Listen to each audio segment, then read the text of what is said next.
When it comes to prenatal Pilates, because of all the physical changes that a woman's body goes through, a lot of modifications need to be made during a workout. For instance, the warm-up and cool-down should be a lot more extended than otherwise. There should be no forward flexion involved where you lean forward. There's a lot of additional pressure on the back. Plus there's a certain amount of low blood pressure, dizziness, etc. that follows, which needs to be avoided. Various other changes which I'll explain to you during the workout itself. The first one right now being that after the first trimester of pregnancy, one really should not be lying on the back for a variety of reasons. As a result, all the exercises normally done on the back are going to be done in this C-shaper. The C-shaper is positioned on the Pilates reformer. Now, lying on your back, well, reclined, you're holding on to the cable straps initially. The smaller loop within the larger one is for the arms. That's what we're gripping. The other one on the outer side is for the legs. So right now we're in this position, knees to chest, arms up out here. And from this position we're working, the first exercise here works the upper body. It works on the posture and the core of the abdomen as well. You breathe out as you lower the arms to the carriage, and you breathe in, working it back up to start position.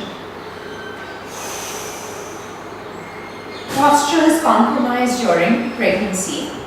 The upper body posture, the back posture, shoulders, etc. are compromised during pregnancy, which is why it's important to always work in that area. 8 contractions later, the next exercise, which is a take from the first, has your arms opened out in a V position, and from here you do the same thing. You work it down, exhale, open it out, inhale. That is followed by the arms extended out to your side, more or less at shoulder level, and from here you breathe out, bring the arms down to the carriage, breathe in, open it back out to start position. These are the straight arm arc series. The cheerleading arms thereafter continue to work the arms, posture, the whole upper body and the core or the abdomen. With your right arm extended up to the ceiling, left arm open out to your side here, you work both arms down to the carriage. Breathe out as you do, and then change arms, left up, right out. Inhale here. Exhale, keep alternating arms. Inhale. Exhale. Inhale. Right and left being counted as 1, you do 8 in total.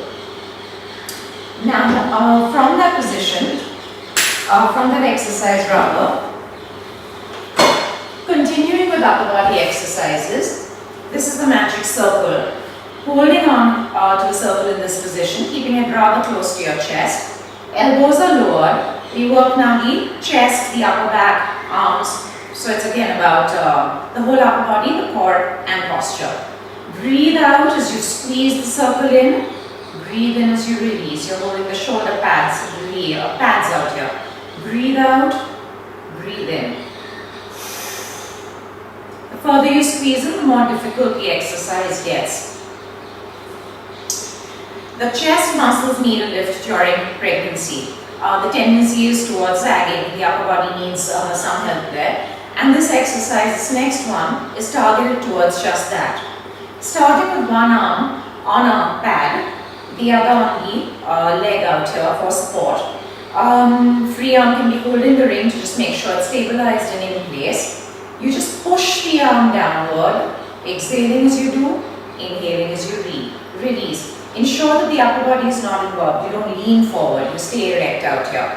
Breathe out, breathe in. This also works the tricep muscle extensively. That is the muscle in the back of the upper arm, which always needs some sort of tightening, toning, lifting, etc.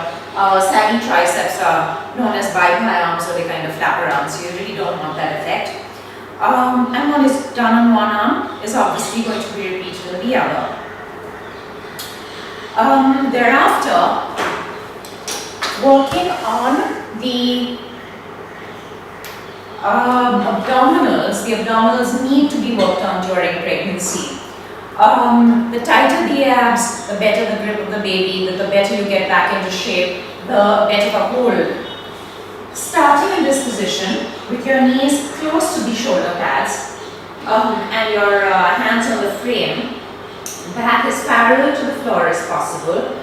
Keep the whole body steady while you pull just the knees in. Breathe out as you do. It's a tiny range of motion. Breathe in and release. Breathe out, breathe in. While this works the abdominals, it's mainly the lower abs that are involved. 8 counts later, this reverse core control exercise is done with both arms on one side of the frame to involve also the oblique muscles or the waist muscles. You start in this position, shoulders protruding further forward on top of the arms as in beyond the arms out here. Hips slide a little forward as well, and from here you again pull the knees up, exhaling as you do, don't allow the back and the rest of the body to move, inhaling, release. Okay, so the arms, the back are stabilized, just the knees slide in and release.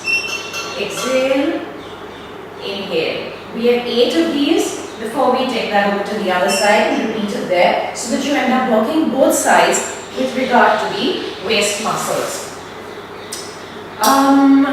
Moving into lower body work, mainly the thighs now, and the quads, the thighs, etc. You're lying down once again in the same position as you previously were in the C shaper, and you bring the straps up just above the kneecaps this time. From this position, your legs open out and you slowly draw the legs down and together while you exhale, open out while you inhale. Breathe out, breathe in. The second position here is done with the legs with the legs moving in and out, but the whole body and the carriage absolutely stable. So the carriage no longer slides back and forth. You close the legs, making sure the carriage stays in place, and you open. We call that the carriage being silent. The next exercise moves into a circle. So it's a bent thigh circle out here. Carriage once again slides back and forth as you do this exercise.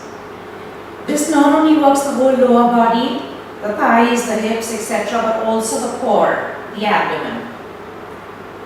Breathing is exhale down, inhale up. And 8 of these later, you change directions as well. Exhale down, inhale as you circle around. There are a variety of other prenatal exercises that are done in Pilates which are very relevant to the pregnancy. So for instance, you have a lot of Kegel exercises which work the lower abdominals, which work on the pelvic floor muscles. You have a lot of pelvic tilts which work at correction of the lordosis, which is a natural process during pregnancy. Which you're not seeing right now, but a lot of that comes into play as well.